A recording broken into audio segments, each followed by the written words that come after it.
O que eu vou fazer aqui é um desenho animado de provocação sobre como é que eu acho que o mundo devia funcionar, e eu não vou dizer sobre o que é que eu vou falar. Então vocês vão ter que, de uma certa forma, licitar o tema da minha conversa a partir do que eu vou dizer aqui. Eu sou esse cara aí. Se vocês quiserem comprar o domínio meira.com, está à venda. Ele é caro, claro, porque eu vou ter que trocar de nome, né? Tem muita gente aí que tem o e-mail como nome. Bom, vamos embora. Vamos falar do tempo, que aqui para a gente é pouco e que é tríbio. Gilberto Freire dizia que a gente vive numa combinação de passado, presente e futuro o tempo todo. Não é? E que isso não é homogêneo para todas as pessoas. Você tem aqui os saudosistas, né? As pessoas que têm um grande branco nas suas vidas e que vivem majoritariamente no passado, querendo que as coisas, de uma forma ou de outra, não se acabem. Aqui você tem os sonhadores, que estão o tempo todo numa imaginação azul do futuro, sem conseguir realizar coisas. Essas pessoas são diferentes dos inovadores, não é? E você tem as pessoas que não têm nem passado e nem futuro e que vivem o tempo todo no presente, que são os sem futuro. Mas, independentemente de quem somos ou onde estamos, na realidade a gente vive numa combinação de passado e futuro num certo presente, não é? Esse presente, para todos nós, poderia ser visto como uma singularidade, como uma coisa mais ou menos única. Ao invés de a gente estendê-lo assim, a gente devia, em certas ocasiões e em certas circunstâncias, linearizá-lo e viver um presente absolutamente singular. O que a gente não se concentrar, não chamar a atenção, o que a gente não viver aqui e agora, não adianta relembrar esse pedaço, nem planejar esse, porque senão nós não vamos conseguir realizar a maior parte das nossas ações. Se a gente olhar para esse presente singular, ele é, na realidade, uma espécie de uma máquina ponto de transformar possíveis futuros em passados. Tem um número muito grande de coisas que pode acontecer, mas, evidentemente, só um número muito pequeno delas acontece nessa singularidade e, imediatamente, vira passado. O presente singular que nós vivemos, nós todos aqui, a gente tem uma ideia radical de que ele não é só singular do ponto de vista de singularidade, mas único. Porque nós somos os primeiros na história do planeta a viver um mundo quase virtual, para a maioria das pessoas, na maioria dos lugares, com um número muito grande de excluídos ainda. Mas acontece que nós, humanidade, já vivemos de virtualizações desde o começo. Por exemplo, a linguagem, ela cria o tempo. Se eu estou parado aqui no presente, sem ir para lugar nenhum, talvez eu não seja sem futuro, como eu mencionei ainda agora, de alguns tipos de comportamentos de algumas pessoas em alguns instantes no tempo, mas talvez eu seja uma formiga, não é? Porque sem linguagem eu não consigo nem contar histórias, nem fazer planos. As técnicas, elas virtualizam as ações, criando as ferramentas, os instrumentos, os sistemas tecnológicos. Então, quem não tem acesso a técnicas, na palavra de David Landes, nas suas entrevistas na Polinésia, são os sem bagagem. As pessoas que não acumularam conhecimento técnico e o domínio das ferramentas para participar competentemente do presente e começar a construir o futuro. E a terceira virtualização que a gente vive na humanidade há muito tempo, em cima de linguagens e técnicas, é a dos contratos, que é a forma da gente virtualizar a violência, né? Porque a gente tem código civil, leis, sistemas jurídicos, etc., etc., etc., que a gente não precisa discutir as coisas com as outras pessoas na porrada. Quando isso acontece, a sociedade reage e você vai para um lugar onde o presente é quadrado. Se a gente não tiver contratos, em qualquer pedaço do tempo que a gente vive, a gente vai ter um estado bárbaro, né, onde vale a lei do mais forte. Nesse particular modo de ver, nós sempre fomos virtuais, mas não somos especiais, mesmo assim. Mesmo com linguagem desde o começo da humanidade, mesmo com tecnologias de roda, de domínio do fogo, mesmo com contratos que têm milhares de anos nas sociedades mais antigas, nós somos, como diria a propaganda, mamíferos. E os mamíferos têm uma propriedade interessante. É que, olhando para a história de todos eles no planeta Terra aqui agora, de chegar no planeta a se tornar extinto, rolaram 2 milhões de anos. Nós estamos aqui a 200 mil. E eu botei essa transparência aqui em vermelho sobre preto, porque a gente está trabalhando desesperadamente para tornar a nossa assistência aqui a mais curta possível. Né? Talvez a gente não chegue na média de mamíferos assim, mais inteligentes como, sei lá, preguiça, por exemplo. Né? Mas se tudo correr bem, né, se tudo correr bem, ainda tem 1.800.000 anos por aí. Logo, os últimos 5.000, que é aqueles para os quais a gente tem noções, apesar de rudimentares, de matemática, de lógica, de contratos, de técnicas, de ações, de linguagem, eles são um absoluto nada perante os próximos 1.800.000 anos. Isso não é necessariamente dessa forma que acontece, porque diz o princípio de Copérnico, de novo, reescrito por Richard Gott, que nós não somos especiais, que o que acontece com qualquer grupo humano, família de formigas ou qualquer coisa, é que no horizonte de eventos daquela sociedade, daquela civilização, planeta, humanidade, o que a gente quiser, a gente normalmente nem está nesse verde aqui, onde as coisas começam, nem no vermelho aqui, que é quando as coisas acabam. A gente está em algum lugar desse meio aqui, e no nosso caso, no planeta Terra, a gente talvez esteja imprensando esse futuro aqui inteirinho em vermelho, nesse amarelo aqui, com sinais de alerta para todo lado. Não é? Significa que se a gente não cuidar direito desse amarelinho aqui, talvez a gente vá ter um vermelho bem rápido, e aqueles 1.800.000 anos sejam só futuros irrealizáveis. O que a gente quer é levar aquele vermelho para lá, para a gente ter um bocado de cinza aqui, para a gente discutir os próximos 1 milhão de anos da nossa civilização. Isso implica que a gente tem que pensar séria e profundamente sobre sustentabilidade e sobre adaptabilidade.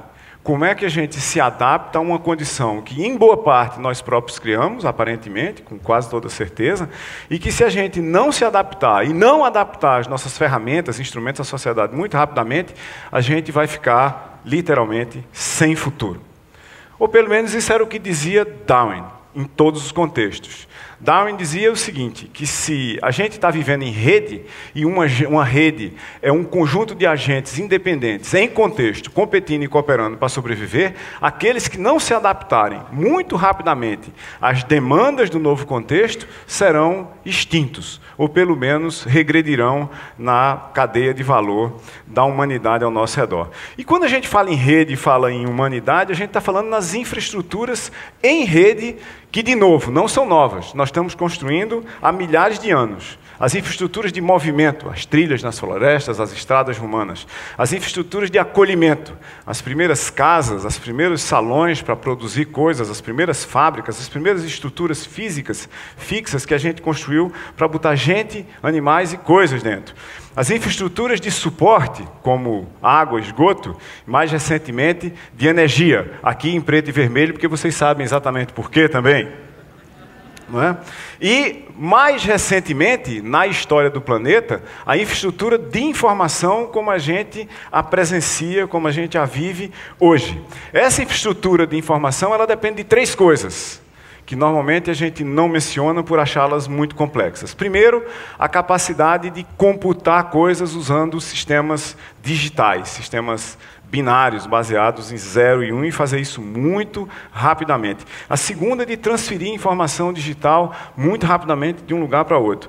A terceira, a capacidade de controlar. Esses são os 3 Cs de comunicação, computação e controle, que criam o que a gente podia chamar de informática, mas se a gente exagerar um pouquinho e comparar com eletricidade, eu acho que cria uma coisa chamada informaticidade, que é informática tão simples quanto eletricidade, que a gente usa apenas botando uma tomada na parede ou clicando no interruptor, e as coisas acontecem quando não há um apagão.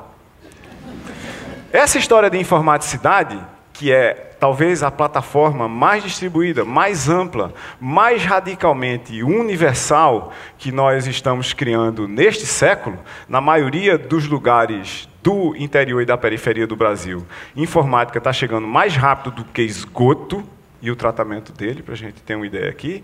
A introdução dessa plataforma de informaticidade, ela vem se acelerando na sociedade. Entre 1965 e 2005, a capacidade computacional de comunicação e controle pelo mesmo preço foi multiplicada por um fator de 1 bilhão. nós temos 9 zeros.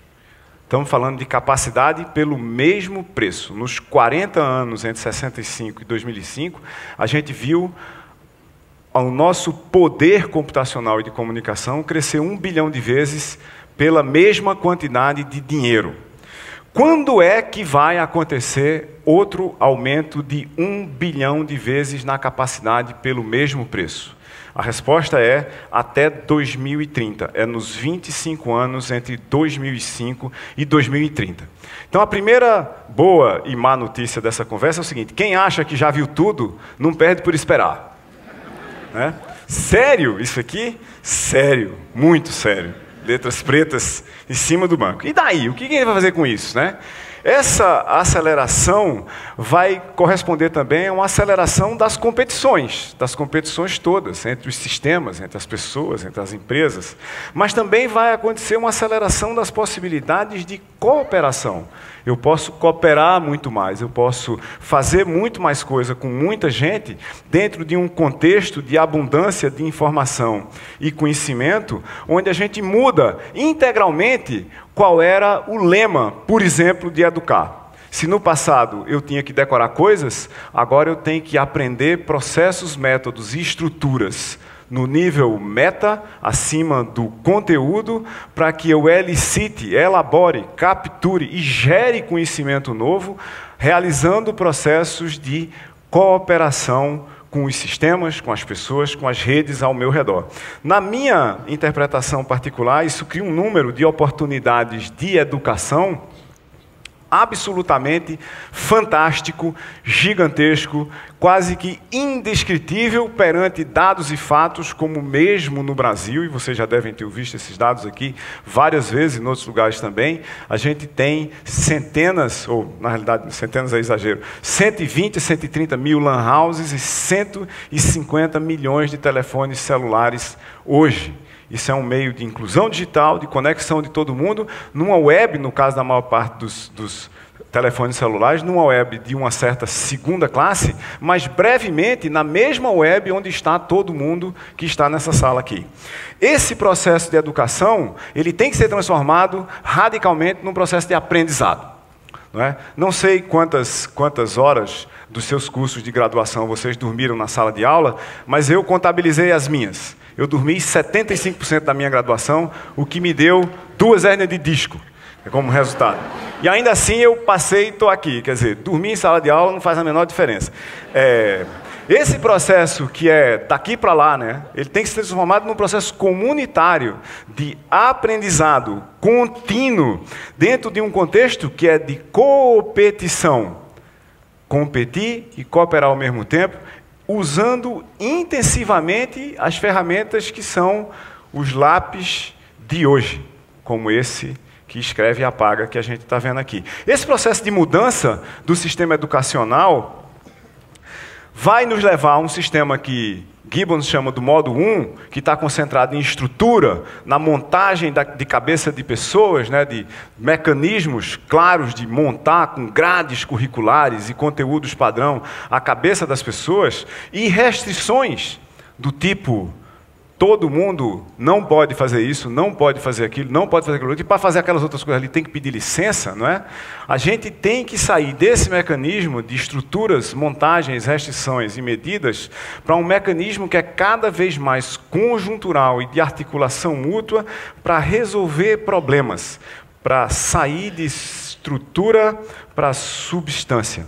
Essa mudança do mecanismo 1, né, baseado em estruturas educacionais. Vou lhe ensinar tudo, just in case, só para se você precisar, não é? Ela tem que ser trocada radicalmente e urgentemente em todos os níveis do sistema educacional por um mecanismo de conjuntura, onde eu aprendo just in time, quando eu preciso, se eu precisar. Para isso a gente tem que ter aquele nível meta básico no processo da transição de 1 para 2, não significa que um vai desaparecer completamente e agora a educação vai vir à zona, né? Eu perguntei para os meus alunos um dia desse, eles adorariam que fosse só esse método aqui. A gente não precisa ir para a escola mais nunca. Schools out forever, forever. Né? A gente vai ter, eu acho, uma combinação de estabelecer processos e métodos. No nível 1, esse é o processo básico de comunicação e disseminação, e a gente vai ter um nível 2 muito mais intenso de conectividade e interação, mas numa convivência tal que esse cara se torna muito mais importante do que o discurso daqui para aí. A reflexão coletiva dessa sala, e quebrando as paredes dela, fora dessa sala, na rede, fora do tempo, deslocalizando e desincronizando a geografia do conhecimento e das ações humanas, é onde eu acho que a gente vai viver no futuro próximo.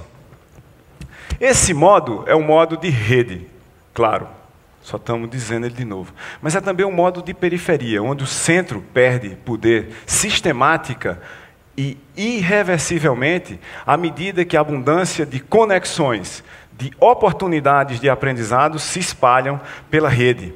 É quando a gente tem muito mais do que questões, problemas reais. É quando a gente tem oportunidades de criar conexões para interagir e criar conhecimento novo num processo que é essencialmente inovador, que é um processo que eu não sei como fazer, é um processo de aprendizado baseado em execução imperfeita do desconhecido. Eu não tenho métodos para tudo. E eu não tenho que ter métodos para tudo, porque eu nunca mais terei métodos para tudo. Aliás, nós nunca tivemos métodos para tudo.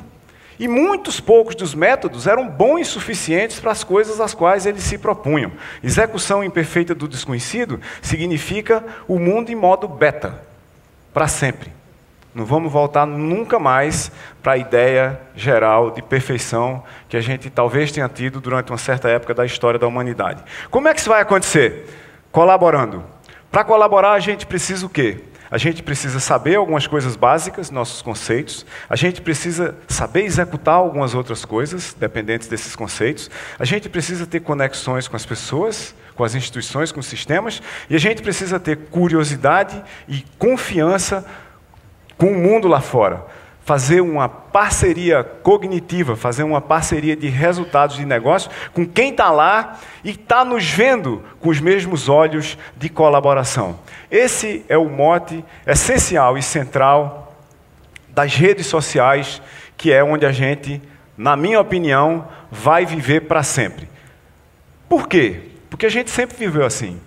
No fundo, nós, humanos, gregários, colaborativos, conectados, sempre fomos redes sociais toda a nossa vida. O que mudou é que agora a gente tem, para cada vez mais gente, e em breve para todo mundo, suporte virtual. Obrigado, boa tarde.